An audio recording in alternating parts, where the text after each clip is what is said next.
كشف الدولي المغربي عبد الرزاق حمد الله لاعب فريق اتحاد جدة السعودي عن فوزه بقضيته ضد نادي النصر خلال الفترة الماضية، بعد فسخ عقده خلال الفترة الماضية مع العالم بشكل رسمي قبل أن ينتقل إلى نادي الاتحاد بشكل رسمي خلال الفترة الماضية.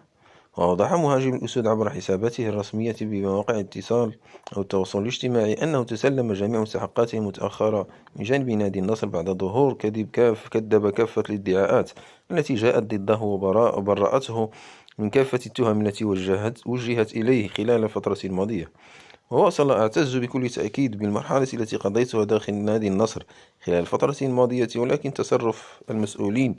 هو السبب وراء فساد العلاقة مع النادي، ووصول الأزمة إلى هذا المستوى خلال الفترة الأخيرة، ووصول الأمر إلى الاتحاد الدولي فيفا. وكان النصر قد أعلن في نوفمبر 2021 فسخ عقد حمد الله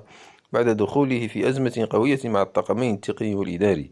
ورفع العالمي بعدها قضية ضد اللاعب المغربي ليطالبه بدفع قيمة الشرط الجزائي بسبب عدم الالتزام ببنود العقد، وهو السبب وراء فسخ العقد. لكن النجم المغربي أكد سلامته